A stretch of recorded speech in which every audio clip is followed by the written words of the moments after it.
ঘরের জানালা বন্ধ করে মোহিত আরামে বসেছিল, ভুলবশত ভিতর থেকে দরজার চাবি লাগানো ভুলে গিয়েছিল। হঠাৎ তার চাচি ভিতরে চলে এল, সামনের দৃশ্য দেখে সে তৎক্ষণাৎ বাইরে চলে গেল, কিন্তু তার কাজ বন্ধ করা জরুরি মনে করল না। যখন সে বাইরে এল, তার চাচি বলল, কেন মোহিত, ভিতরে কি করছিলে? সে বলল, চাচি, আপনি তো সব জানেন, এখন আমার মুখ থেকে কি শুনতে চান? তখন চাচি বললেন, ঠিক আছে, কিন্তু তোমার কাজ বন্ধ করা উচিত ছিল। তখন সে বলল, চাচি, আমি কি করে জানতাম আপনি ঠিক সেই সময় ঘরে চলে আসবেন? যাই হোক, আমি কিছু ভুল করছিলাম না কি? তখন চাচি বললেন, সেটা কথা নয়, কিন্তু তুমি তো জানো, যখন কেউ সেই কাজ করতে দেখে, তার মনও সেটা করতে চায়। তখন মোহিত বলল, তাহলে চাচি, আপনিও এসে যান। চাচি বললেন, আমার মনও খুব করছে, কিন্তু তুমি তো জানো, তোমার চাচা কয়েকদিন ধরে বাইরে গেছেন, আর আমি একা সব কিভাবে করব? তখন মোহিত বলল, চাচি, যদি আপনি খারাপ না নেন, আমি আপনার সাহায্য করতে পারি, আমি আপনার সাথে ভালোভাবে সব কাজ করতে পারি। তখন চাচি বললেন, তোমার মাথা খারাপ হয়ে গেছে। এর আগে যে চাচি আর কিছু বলতে পারলেন। মোহিত তৎক্ষণাৎ সেখান থেকে চলে গেল। যাই হোক, সে তো তার চাচির সাথে অনেক আগে থেকেই সেই কাজ করতে চেয়েছিল, কিন্তু বলার সাহস পাচ্ছিল না। কিন্তু আজ চাচি তাকে দেখে ফেলেছিলেন, তাই আজ কথা বলার সঠিক সময় এসে গিয়েছিল এবং সঠিক পরিবেশও ছিল। তাই সে তার কথা বলে দিল। এ থেকে সে একটি বিষয় বুঝতে পেরেছিল যে, কথা বলারও একটি সঠিক সময় থাকে এবং যখন সঠিক সময় আসে, তখন কথা বলে ফেলা উচিত, কারণ সেই সময় কথা পূর্ণ হওয়ার বেশি সম্ভাবনা থাকে। এক রাতে চাচা এবং চাচি ছাদে কাজ করছিলেন, তখন মোহিত তাদের এই সব করতে দেখছিল। সে কিছুক্ষণ দাঁড়িয়ে দেখল যেন তার সামনেই একটি চলচ্চিত্র চলছে। সে চাচা চাচিকে দেখে খুব উপভোগ করছিল। চাচা তার পুরো শক্তি দিয়ে কাজ করছিলেন। এখনও মোহিতের বিয়ে হয়নি এবং সে 23 বছরের ছিল। তার চাচি খুব সুন্দর এবং আকর্ষণীয় ছিলেন, তিনি সবসময় তার সাথে মজা করতেন। চাচি এবং তার মধ্যে একটি ভালো বন্ধুত্বপূর্ণ সম্পর্ক ছিল। যখন চাচি তার বাড়িতে নতুন বউ হয়ে এসেছিলেন, তখন তার অনেক অহংকার ছিল, এবং অহংকার থাকাও জরুরি ছিল, কারণ তিনি কোনো হিরোইন থেকে কম ছিলেন না। চাচির উচ্চতা যথেষ্ট ছিল, এবং তার চোখ গোল ও রং ফর্সা ছিল, সাইজও খুব ভালো ছিল। যখনই তিনি মোহিতের দিকে তাকাতেন, তার দৃষ্টি তার বুক চিরে দিত, কিন্তু যখনই সে কোনো কথা বলত, তিনি মুখ বানাতে শুরু করতেন। তখন থেকেই সে বুঝে গিয়েছিল যে চাচির ভিতরে সৌন্দর্যের অহংকার ভরা আছে। মোহিতের চাচা একটি কোম্পানিতে কাজ করতেন, যেখানে তিনি কাজ করতেন সেই জায়গা তার বাড়ি থেকে 70 কিলোমিটার দূরে ছিল। আমি দূরে থাকতাম, তাই তাদের ফিরে আসতে আসতে মধ্যরাত হয়ে যেত এবং কখনো কখনো তারা ফিরেই আসতেন না, কয়েকদিন ধরে সেখানেই থেকে যেতেন, কারণ প্রতিদিন আসা যাওয়া বেশ কঠিন হয়ে পড়ত। যখন চাচা বাড়ি আসতেন না, তখন চাচি তার রুমে একা থাকতেন। মোহিত চাচিকে বহুবার একা কষ্ট পেতে দেখেছে এবং তাকে দেখে সে অনুভব করত যে চাচা মধ্যরাতে বাড়ি আসেন, কখনো কাজ করেন, কখনো না। চাচির যতটা ভালোবাসার প্রয়োজন, চাচা ততটা ভালোবাসা তাকে দিতে পারছেন না, এই বিষয়টি সে ভালোভাবেই বুঝে গিয়েছিল। একদিন সকালে মোহিত দেখল যে চাচি বেশ বিষণ্ণ দেখাচ্ছেন। তখন সে তাকে জিজ্ঞাসা করল, চাচি, কি হয়েছে? আপনি এত বিষণ্ণ কেন? তখন চাচি বললেন, আমার স্বাস্থ্য ভালো নেই। এরপর মোহিত তার জন্য মেডিকেল থেকে ওষুধ নিয়ে এল। ওষুধ খেয়ে চাচি তার রুমে চলে গেলেন। কিছুক্ষণ পরে মোহিত তার স্বাস্থ্য সম্পর্কে জানতে তার রুমে গেল, তখন তার বেশ জ্বর ছিল। তখন সে বলল, চাচি, আজ চাচা বাড়ি আসবেন কি? তখন তার চাচি বললেন, তিনি অফিসের কাজে কয়েকদিনের জন্য বাইরে গেছেন। তখন মোহিত ভাবল, এখন কি করা যায়? চাচির অবস্থা তো খারাপের দিকে যাচ্ছে। তার মনে পড়ল যে তার এক বন্ধুর বাবা ডাক্তার। সে তাড়াতাড়ি তার বন্ধুকে ফোন করল এবং বলল, ভাই, তোমাকে একটা কাজ করতে হবে। তখন সে বলল, হ্যাঁ ভাই, বলো কি কাজ? তখন সে বলল, তুমি তাড়াতাড়ি তোমার বাবাকে আমার বাড়িতে পাঠিয়ে দাও, আমার চাচির স্বাস্থ্য খুব খারাপ হচ্ছে। তখন সে বলল, ঠিক আছে ভাই, আমি এখনই পাঠাচ্ছি। কিছুক্ষণ পরে ডাক্তার সাহেব এসে গেলেন। ডাক্তার চাচিকে একটি ইনজেকশন দিলেন এবং কিছু ওষুধ লিখে দিলেন। প্রায় 1 ঘণ্টা পরে চাচির কিছুটা আরাম হতে শুরু করল। পরের দিন সকালে যখন মোহিত বাথরুমে যাচ্ছিল, তখন চাচি বললেন, মোহিত, 1 মিনিট আমার কাছে এসো। যখন সে তার কাছে গেল, তখন চাচি বললেন, দয়া করে আমাকে ক্ষমা করে দাও। তখন মোহিত জিজ্ঞাসা করল, কিসের জন্য? তখন তার চাচি বললেন, যখন আমি এই বাড়িতে এসেছি, তারপর একবারও আমি তোমার সাথে সরাসরি কথা বলিনি, কিন্তু তুমি আমার কত খেয়াল রাখো। মোহিত বলল, চাচি, কিছু না, আমি তো আপনাকে আমারই মনে করি। তখন সে ভাবল যে চাচিকে তার মনের কথা বলে দেবে, এটা ঠিক, কিন্তু তারপর ভাবল যে এখন মনের কথা বলা বোকামি হতে পারে, কারণ এখনই তো চাচি তার দিকে আকৃষ্ট হয়েছেন এবং তার সাথে কথা বলতে শুরু করেছেন। যদি এখনই সে সব বলে দেয় তাহলে খুব তাড়াতাড়ি হয়ে যাবে, কখনো তাড়াহুড়ো করে চাচি রাগ করবেন না। তাই প্রথমে চাচির আরও বেশি ভালোবাসা পাওয়া দরকার, তারপর বলা ঠিক হবে। এরপর চাচি এবং মোহিতের মধ্যে খুব ভালো বন্ধুত্ব হয়ে গেল। এখন সে চাচির সব কথা মানত এবং যে কোনো কাজ সে বলত তা তাড়াতাড়ি করে দিত। তাই চাচিও এখন তার দিকে কিছুটা আকৃষ্ট হচ্ছিলেন। একদিন চাচি তাকে বললেন, মোহিত, তোমার চাচা তো কখনো কখনো বাড়ি আসেন, তাই তুমি রাতে আমার রুমে চলে আসবে, আমরা দুজনে কথা বলব বা একসাথে বসে সিনেমা দেখব। একা আমার রুমে মন লাগে না। মোহিত তার মনে ভাবল, মনে হচ্ছে চাচি তাকে ইঙ্গিত দিচ্ছেন। এখন তার কথা সরাসরি বলা আরও সহজ হয়ে গেছে। এখন যে কোনো সময় সুযোগ পেলেই তার কথা বলে দেবে। তারপর সে চাচির রুমে গেল। চাচি বাড়ির কিছু কাজ করছিলেন। চাচিকে দেখে তার মন চঞ্চল হয়ে উঠল এবং সে তার রুমে গিয়ে মোবাইলে ভিডিও দেখতে লাগল।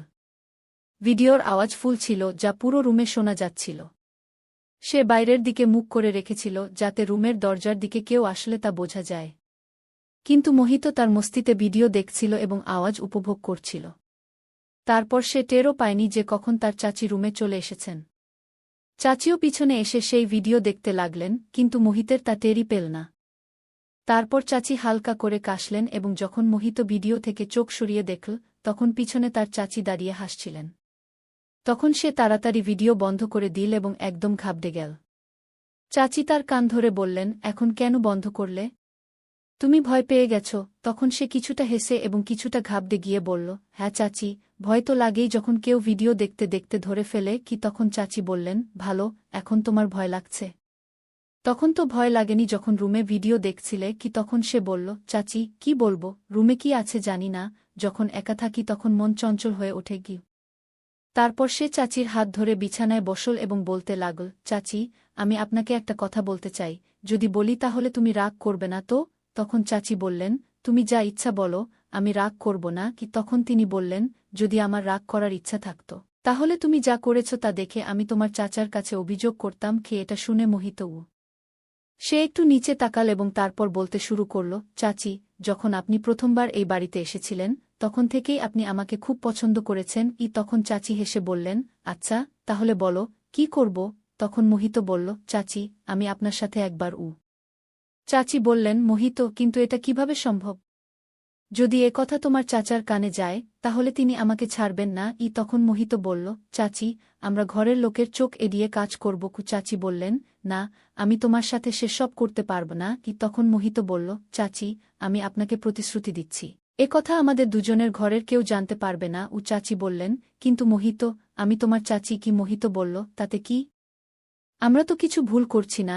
তখন চাচি বললেন, তুই তো জানিস তোমার চাচা অর্ধরাতে বাড়ি ফেরেন ক্লান্ত হয়ে।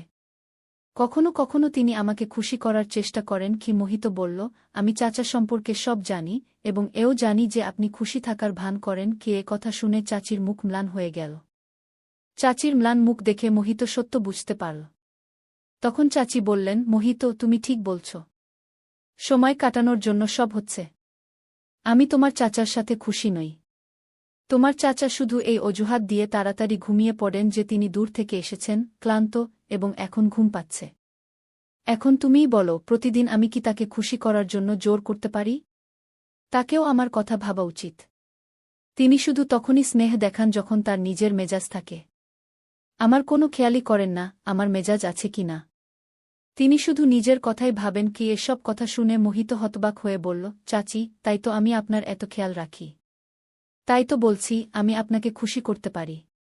চাচি, আমি আপনার প্রতিটি অনুভূতি ও ব্যথা বুঝি। তখন চাচি তার হাত ধরে শক্ত করে চেপে বললেন। চাচি যখন তার হাত চেপে ধরলেন তখন তিনি বুঝতে পারলেন যে চাচি ভেতরে কতটা কষ্ট পাচ্ছেন।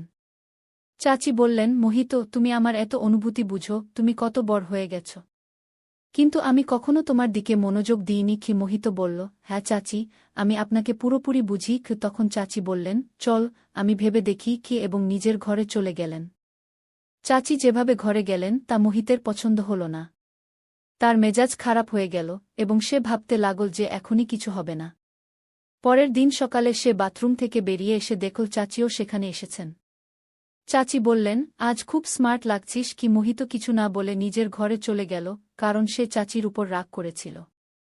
কিছুক্ষণ পরে চাচি মোহিতের ঘরে এসে বললেন, কি হয়েছে? তুমি কি আমার উপর রাগ করেছ? মোহিত বলল, আপনি আমার ঘর থেকে যান এবং আপনার কাজ করুন। আমি আপনার সাথে কোনো কথা বলতে চাই না। গিয়ে এবং সে কাজে বেরিয়ে গেল। যখন সে সন্ধ্যায় বাড়ি ফিরল, তখন দেখল চাচাও বাড়ি এসেছেন। এখন তার মেজাজ আরও খারাপ হয়ে গেল, কারণ এখন তার স্বপ্ন স্বপ্নই থেকে যাবে। চাচা তাকে দেখে বললেন, মোহিত, ঠিক আছিস তো? সে বলল, হ্যাঁ ঠিক আছি এবং নিজের ঘরে চলে গেল। কিছুক্ষণ পরে চাচা তাকে ডেকে বললেন, মোহিত, এসো, খাবার খেয়ে নিই। তখন সবাই মিলে খেতে বসল। মোহিত চাচির দিকে তাকিয়েছিল এবং চাচিও তাকে দেখে হাসতে লাগলেন এবং চুপ থাকার ইশারা করলেন।